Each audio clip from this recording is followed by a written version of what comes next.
Thank you very much. A year ago, I gave a speech on the Senate floor. In that speech, I asked all my colleagues to join me in condemning all political violence. That obviously included the terrible attack on the Capitol, but it also referred to nearly 600 riots that came before January 6th violence. And I learned something from my colleagues. I have a video I'd like to have you watch.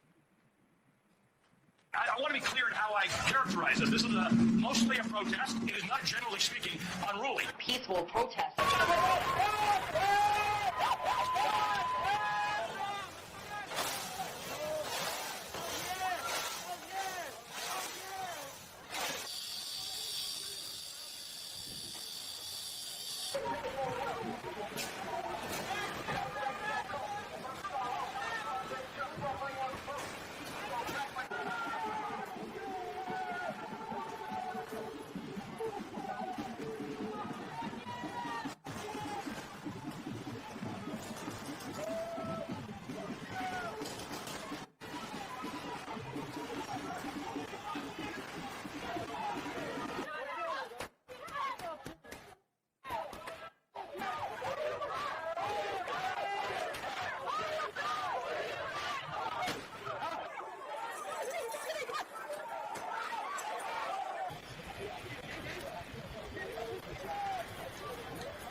These anti-police riots rocked our nation for 7 full months, just like the January 6th assault on the Capitol rocked the nation.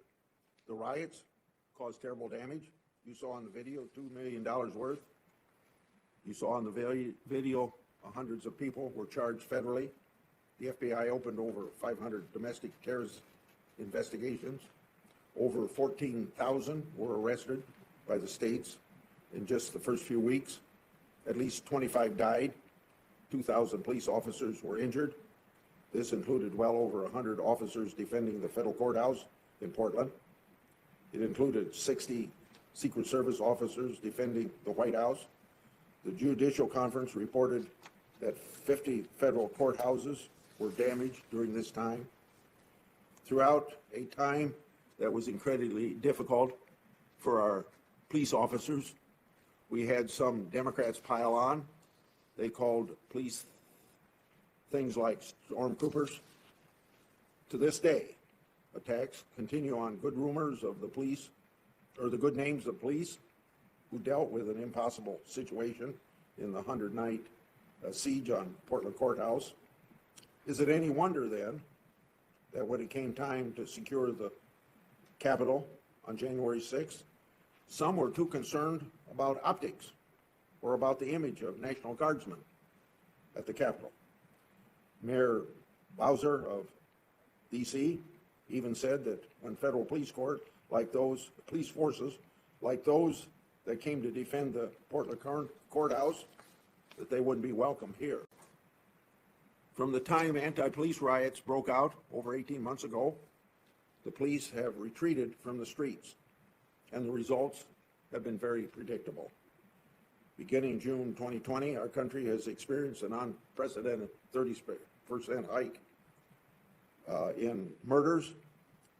That spike has continued all the way to the present day. In 2021, more than a dozen cities set all-time homicide records. Street crime, from assaults to carjacking, to also what we call flash mob-style smash and grab robberies, have become a way of life in many cities. You saw it just last night in San Jose, California on television as an example. New York Mayor Eric Adams has announced he will revive a plainclothes anti-crime unit to combat the violence. San Francisco Mayor London Breed has declared a state of emergency over crime in our cities.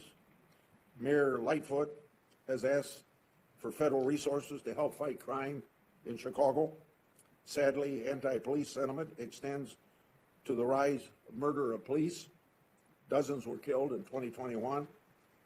FBI analysis showed that many of them were targeted because they were just simply police officers, not because of any private contact with an attacker. The Fraternal Order of Police, that data shows that ambush attacks on officers have been more than doubled. The police aren't just heroes because of January 6th when they defended us here at the Capitol. These police officers, federal, state, local, are heroes all the time. If we don't treat them as heroes, I fear the violent crime and attacks on police officers will only get worse. It won't get any better. I started by saying that I gave a speech a year ago asking my colleagues to join me in condemning all political violence.